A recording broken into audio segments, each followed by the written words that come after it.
the channel. I know it was a little bit late, but I wanted to catch up on the Nintendo Direct that happened on the 9th of June, um, and give you my thoughts on the presentation. And also, it was good that I was able to catch up a little bit later because then I can look at some of the detailed stats of what happened with the presentation and cover it. So, first off, on the top, I mean, I think it was a good presentation. I think it was definitely objectively to me about an 8 out of 10 presentation, one of the better presentations of the summer we had so far. So that's objectively what I think. But I think it was heavily third party reliant, which is good for the you know people who are just on Nintendo Switch and they've never played some of these games coming over, which is good for them. Um, so the past catalog coming along is good for them. And then the fact that they're getting day and date new games like Onimusha at launch, Kingdom Hearts 4, a lot of great third party support, especially from the Japanese publishers like Capcom, Square Enix, Sega. So that's good for them. I think in terms of first party content, it was a little light. So, you know, if you are a person who only looks at the Nintendo platforms for first party content, like kind of I do, because I play on my third party content on PC and, um, and sometimes PlayStation, but mostly PC, right? So for me, I have a Steam Deck, I have a PC, so I can play handheld or at high fidelity. So I'm not going to be playing third party games on the Switch, right? So for me, the games I would play on the Switch are the exclusive titles, either third party or first party. But nowadays, since all third parties are mostly multi-platform, it's just the first party. And looking at the first party lineup for me personally, there wasn't much here for me. I looked at it and said, maybe Xenoblade Genesis I might play, and outside of that, I'm not. I mean, Star Fox look kind of interesting, but there's not much coming out this year or next year that is getting me jazzed up to pick up a Switch 2, right? So currently, I'm in a more I'm looking at maybe picking up Switch 2, but I'm not. There's nothing here that makes me want to pick it up right so far. So that's what I walked through for the presentation thinking. But in terms of third-party support, it's great. There was a lot of big, third-party presentations like Kingdom Hearts 4 here was pretty cool to see, even though the version on the Switch 2, when I compare it to the other versions, it looks a little rough. But that's just me personally. For me, because I'm sensitive to that kind of stuff. Um, I'm very sensitive when it comes to visual presentation of games on different platforms. But I will say, for me, the two most exciting announcements that came, well, the most exciting announcements that personally came from this presentation with me are Muramasa Revenant, because love the Muramasa game. I mean, Infinite Beat on Vito, we're way back in the day, and excited to see it come back. But again, I'll probably play it on PC, right? And then Final Fantasy Resonance as well was cool. It's interesting. I might play that as well. And then maybe Xenoblade Genesis looked interesting, but again, we'll see. So that's my thoughts at a high level on the presentation. So now let's dive into some of the numbers and some of the things that we can see that I say about the presentation itself and the audience engagement. So at a high level, Nintendo had a really, in terms of audience engagement and viewership, had a lot of good numbers. I mean, you look at the presentation itself on the American side, 4.7 million views already. That makes it one of the most viewed presentations of the summer. Um, Probably tracking maybe behind Summer Games Fest, but probably above the State of Play around somewhere in there. And you can see Zelda um, is the most viewed trailer easily, with over 2.2 million views on the American channel, the entire American channel. For the Japanese side, I mean, it's dominating. Japan loves Nintendo. 7.4 million views on the Japanese Direct alone. So yeah, if you combine it together, it's probably the most viewed presentation in the summer showcase season if you put both together. Probably neck and neck with Summer Games Fest. And then Zelda also about 1.6 million views on the Japanese channel alone. So yeah, in terms of engagement and audience viewership, strong presentation from Nintendo there. Let's dive into some of the stats behind the presentation and the overall strategy from Nintendo.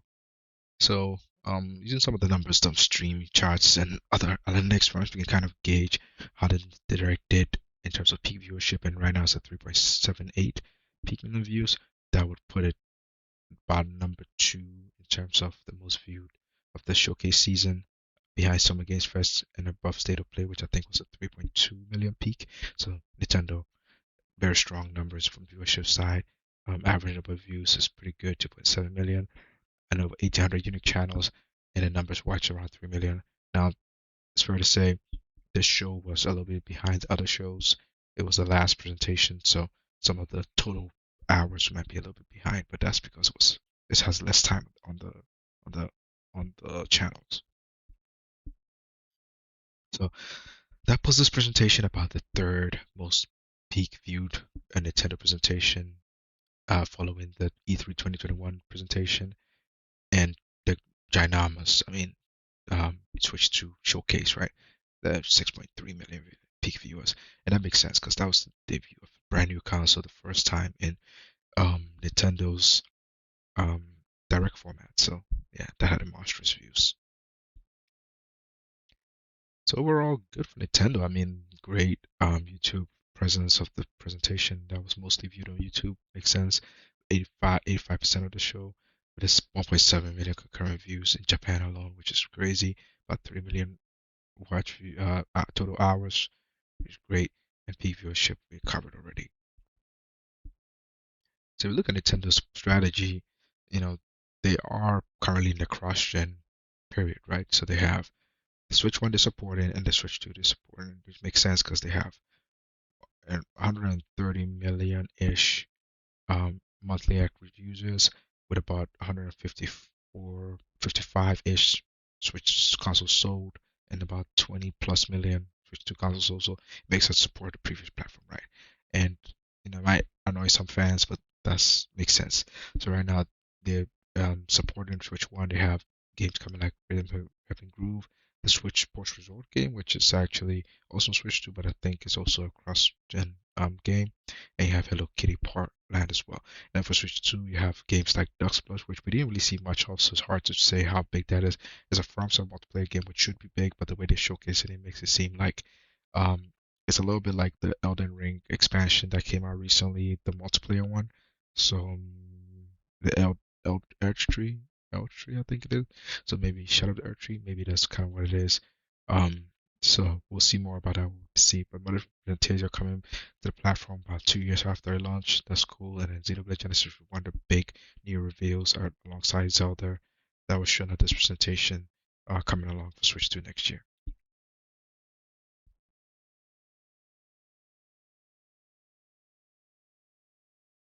So if we look at Nintendo's pipeline, you kind of see it's heavily weighted right now as being, third parties, a big bulk of it. It makes sense. I mean, Nintendo's trying to get some of the third party, um, you know, business right. Because if you look at Steam's business, is pretty much mostly third party. Like 95% of the games sold on Steam is all third party. That's how they made their business, right? They're highly profitable doing that. PlayStation's 90% of their business is also third party sales, and that's what really PlayStation's always been about. They've always been third party first party second. So for them, putting out first parties matters to the core audience, but it doesn't matter in the grand scheme of things because they mostly uh, make their business being a place to sell third party games. Nintendo's trying to get a piece of that pie, so they're focusing on getting a lot of third party support, which is doing a good job of. They're getting a lot of third party support. Some of the games that came out this past generation and generation before are coming. They're also getting a lot of new releases like Kingdom Hearts Day One. They're getting still a bit of Space Marine coming over. Better for Fantasy Lies of P, and they also get Onimusha Day One. A lot of Capcom games Day One, Square Enix games Day One, so that's good support for them. And then they have the nostalgia remakes. You know, Star Fox remake coming out in this month. They have Xenoblade game remasters are coming out, enhanced editions. Muramasa Remnant Blade, probably the game of the show for me because I love Muramasa. Excited to play that again, so that's coming out next year. And then they have the Zelda Ocarina of Time as well falls in that category. And then their first party games coming out this year. Splatoon Raiders coming out this year, next month, and then Fire Emblems, Fortune Sweeps coming out this year as well, which is going to be the second $80 physical game from Nintendo. Interesting choice there, but we'll see how that works out for them. So, yeah,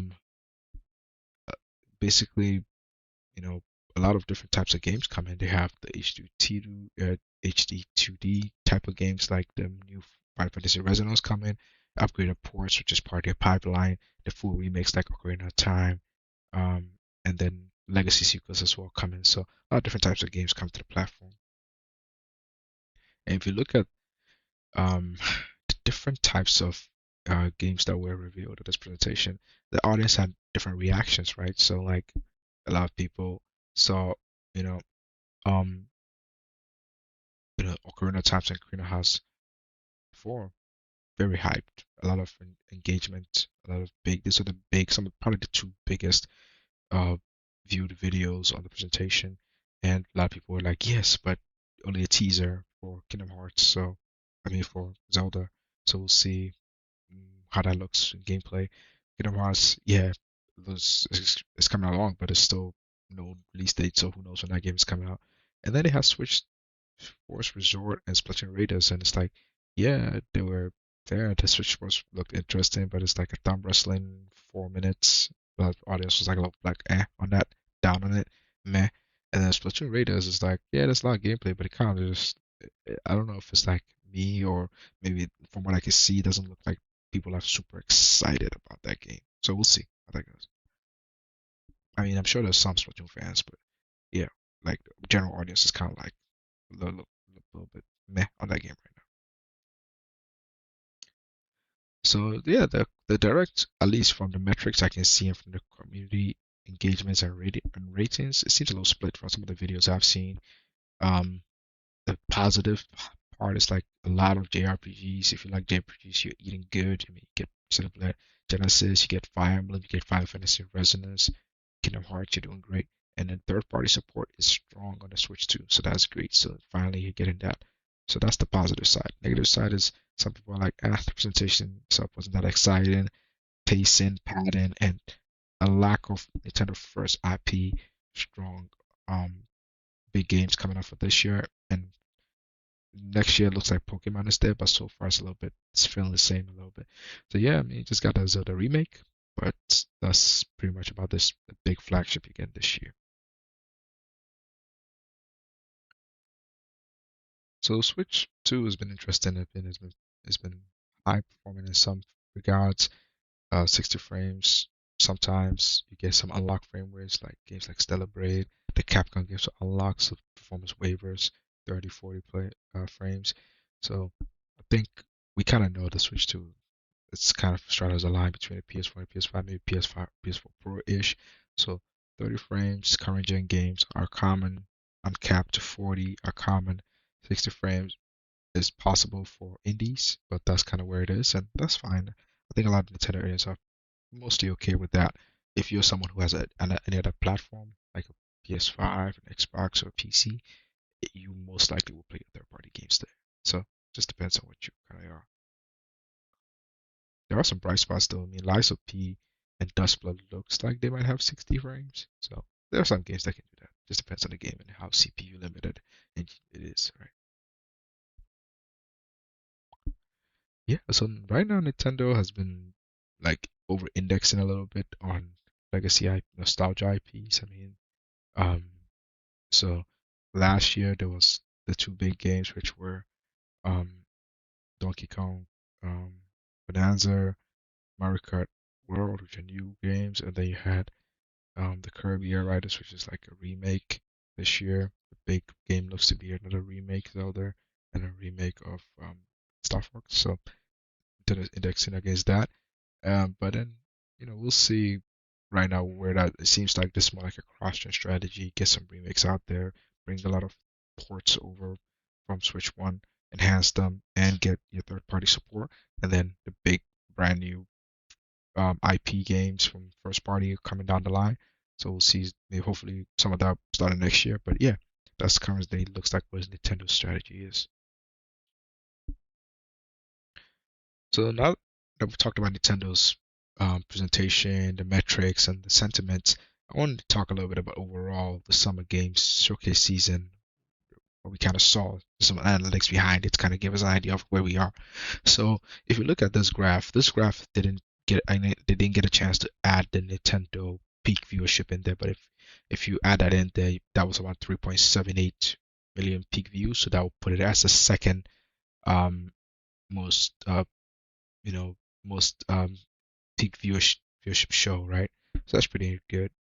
So it would be Summer Games Fest, it would be Nintendo Direct, it would be State of Play, and then Xbox Showcase, a PC gaming show, and a future game show. That would be the order of the ranks of the peak, the most popular game shows.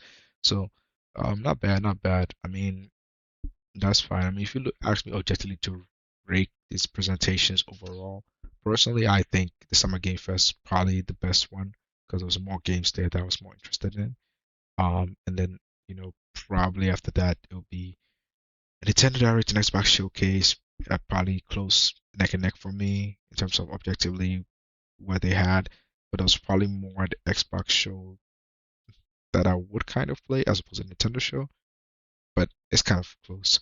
And then State of Play would probably be objectively, for me, probably the least of the presentations.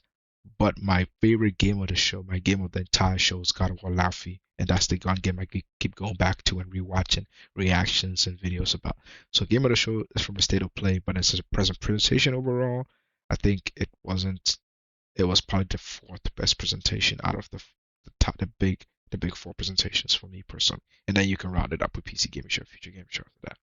But that's my take on the presentations from the summer.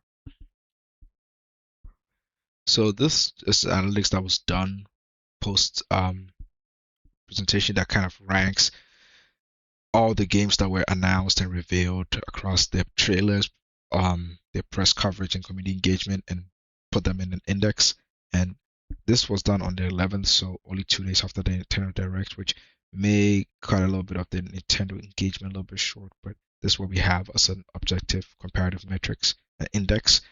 And as you can see here, I mean, God of War Laufey, number one. Yes, it had the benefit of being one of the first trailers shown on the second, but it still has the highest views, the highest engagement. There is some little slight, some minority backlash on some of the things about, Faye being the protagonist and other things like that, but the majority of the audience is positive for the game. And from what I see from the community, that's good. My most exciting game going into 2027, 2028. So glad to see that is number one. And then Ocarina of Time remakes number two makes sense. I mean, beloved game, beloved franchise, having a big remake, so it makes sense that it's number two. Resident Evil continues a strong run. That's one of the biggest IPs in the world now. That's number three. Wolverine number four makes sense. Marvel Wolverine. It's not Spider-Man, but it's still the second most popular Marvel IP. Insomniac Games don't miss, so that should be a good game. Gears E-Day is number five. Makes sense. Gears is a franchise that has been a little bit dormant, coming back with a big revival. Yes, there's some chat about the console exclusive stuff, but I don't know how big a dent that's going to make right now in terms of Microsoft strategy. There's been some more Microsoft news after that presentation, which kind of puts a lot of pressure on Gears to deliver on its current platforms, but we'll see how that goes. But yeah, it's interesting. It's still coming to PC, so sure it's a console exclusive, but it's not really an exclusive. So we'll see how that goes. Kingdom Hearts 4, big engagement, almost to the level of Gears E-Day. Even though it was shown a couple of days later, so that was impressive. Carrying the JRPG flag, multi-platform day one, cool. Persona 6 also big buzz, multi-platform day one, except Switch, which I don't know, is Atlas gonna have to maybe come back later with that. But that is expected to be a next year game. So Persona 6 eking out Revelations, which surprising. I thought it would have a bigger pop, but Kingdom Hearts and Persona 6 have bigger pops than Revelations. It's interesting, but there you got a JRPG trio there. And Spyro's a big surprising performance. I mean, it's doing really well. So surprising performance there. And Until Dawn 2, surprisingly for a franchise that hasn't had a sequel in a decade, doing decent and then getting into that top 10. So overall, this looks right. This looks like the top, the big games that had a lot of buzz during this summer, and yeah, it was good. So this just gives you an idea of what people are excited about, and makes sense to me. I'm most excited game out of this list, Laufey. So let's go. And that's all I wanted to say about the Nintendo Direct. And also just the entire summer showcase season. Overall, it's been a good summer showcase season. Probably one of the best we've had in a long time. So exciting times ahead as a gamer. I mean, in terms of software content, we're going to be eating good for the next year or so. Hardware and other things, businesses, a lot of things to talk about there. But in terms of games, yeah, we're set. And this is not even including GTA 6, which is supposed to be coming this year. So it's exciting times. Alrighty, that's all I had. Hope you enjoyed the content, and I'll be back with the next one. And yeah, like, subscribe, and all that. And remember, Jesus loves you.